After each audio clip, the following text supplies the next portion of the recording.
doesn't matter if they were washed validly in baptism as infants. If they're schismatics, they're cut off. They're outside. Furthermore, if they approach baptism as an adult, as a heretic or a schismatic, they actually do not receive regeneration. They receive the character of the sacrament of baptism, but do not receive justification, because their heresy is an impediment to the grace which the sacrament of baptism brings. I can't really get into that here, but this is just another example of how, contrary to the traditional faith, the teaching of the magisterium, are the Vatican II novelties and the heretics who try to defend them. They're just refuted at every turn, almost every paragraph. Now, moving to one of the most interesting parts of this encyclical, his section on liberty of conscience. And as we've pointed out, Pope after Pope condemns the heresy of religious liberty as it is taught by Vatican II, and this is just another example. Gregory XVI focuses primarily on liberty of conscience, of worship, and of the press, okay? And in number 14 he says, "This shameful font of indifferentism gives rise to that absurd and erroneous proposition which claims that liberty of conscience must be maintained for everyone. It spreads ruin," he says. And this liberty of conscience and false ideas about it, of course, ties into Vatican II's heretical teaching on religious liberty. What's interesting is that he says that the indifferentism he just condemned, salvation outside the church, gives rise to liberty of conscience. That makes sense because it was the denial of the dogma outside the church there is no salvation in the years prior to Vatican II, which opened the floodgates for the Vatican II apostasy. And that's what so many false traditionalists and false sedevacantists don't understand. Once people started to believe that people could be united to the church without the Catholic faith, that people could be saved in other religions, it was only a matter of time before Vatican II came about. Because then you look upon these people not really as needing to be converted. They're not in darkness. And so, well, maybe these religions aren't that bad. And so it gives rise to it, as we see here. Now, moving on to liberty of conscience. Gregory XVI speaks of this liberty of conscience as the, quote, bottomless pit being opened, from which St. John saw smoke ascending. That's how horrible he thinks this error is. And in point 15, he goes on and he says, quote, "Here we must include that harmful and never sufficiently denounced freedom to publish any writings whatever, and disseminate them to the people, which some dare to demand and promote with so great a clamor. We are horrified to see what monstrous doctrines and prodigious errors are disseminated far and wide in countless books, pamphlets, and other writings, which, though small in weight, are very great in malice." End quote. And so here we have a pope really coming out against heretical teachings, saying that this idea that you can publish and you have the freedom to publish any writings you want, whether it's attacking the divinity of Christ or whatever, is an error. And that follows logically. In an ideal society, people should not have an unlimited freedom to publish things which contribute to evil. And so he condemns this heresy of liberty of the press and liberty of speech. Concerning liberty of speech and why that is a heresy, that also follows logically. In an ideal society, of course, you should not have the freedom to set up shop on a street corner and give speeches about how great abortion is, or pornography, or drug use, etc. And so he calls liberty of conscience absurd, and he calls liberty of speech and of the press never sufficiently denounced. And he says that this never sufficiently denounced heresy of liberty of speech and the press gives rise to monstrous doctrines.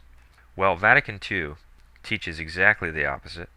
In Dignitatis Humanae, Vatican II's Declaration on Religious Liberty, the most obvious heresy concerns religious liberty, but there's a much less talked about heresy in number 4, where it says, quote, "In addition, religious communities are entitled to teach and give witness to their faith publicly in speech and writing without hindrance." End quote. Of course, this is related to and tied in with the heresy of religious liberty, but it's sort of another angle to the issue. And it says right here they are entitled to give witness to their faith publicly in speech and writing without hindrance. So it teaches liberty of speech and liberty of the press, writing.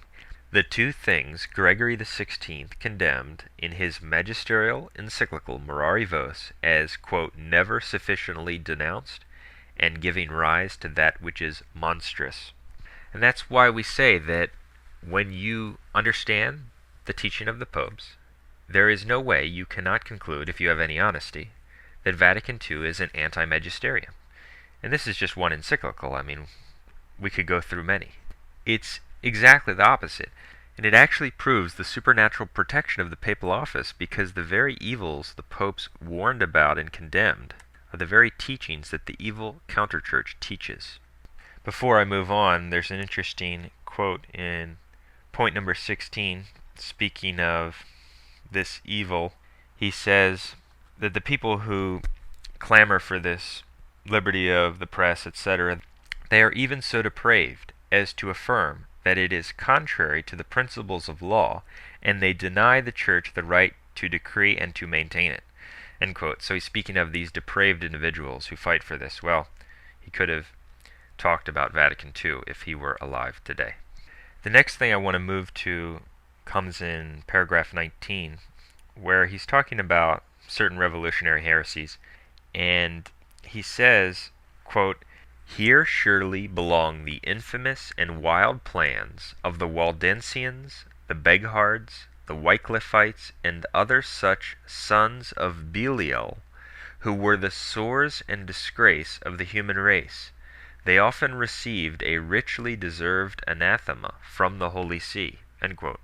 This is a tremendous quote where he's speaking of various sects and their members, the Waldensian heretics, the Beghards, the Wycliffites, and he calls them sons of Belial, meaning sons of the devil. So he identifies them as evil. He doesn't say, I can't judge. He says they're of Satan. And he says they received a richly deserved anathema from the Holy See, meaning they're excommunicated and outside the church. There's not one quote that even approaches anything like this from the Vatican II anti-popes. It's truly a new religion. But this quote is particularly interesting because among the sons of Belial that he mentions were the Waldensian heretics. And this is interesting because Benedict XVI, anti-pope Benedict XVI, when he was, quote, Cardinal Ratzinger, in his book Pilgrim Fellowship of Faith, and you can find this in the article on this book on our website, vaticancatholic.com, on page 203, he says this, quote, we will of course be unable to avoid seeing all the series of movements that failed or that led to lasting division. Montanists, Cathars, Waldensians, Hussites, the Reformation movement of the 16th century. And we will probably have to talk about there being faults on both sides that left division here in the end. End quote. So he's speaking of the different Reformation movements and the different groups prior to the Reformation. And he mentions the Waldensians, one of the groups that Gregory XVI described as sons of Belial, who received a richly deserved anathema from the Holy See. And he says that we will have to talk about there being faults on both sides. So it's not their fault for denying Catholicism. Both sides are to blame, he says.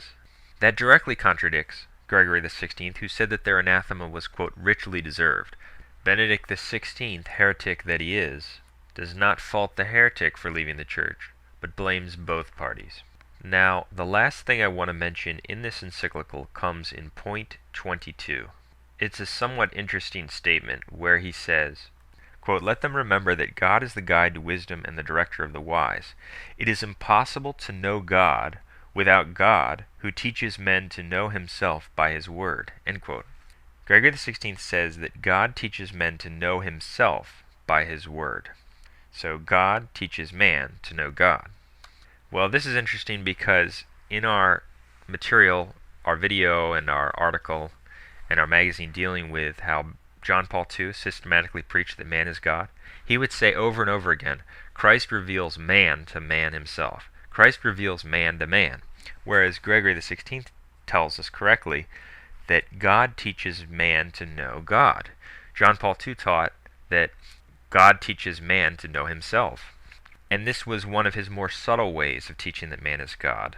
But the full meaning of what he was saying came out in detail from time to time. For instance, in Anti-Pope John Paul II's homily, February 26, 2000, he said this, quote, speaking of Mount Sinai, "In revealing himself on the mountain and giving his law, God revealed man to man himself." End quote. John Paul II says that by revealing himself on Mount Sinai, God revealed man to man himself. His meaning is clearly that man is God, which he said clearly and explicitly many times, but other times would imply that, for instance, when he said Christ reveals man to man himself. And so Gregory XVI's statement that God teaches man to know God provides an interesting contrast to John Paul II's teaching.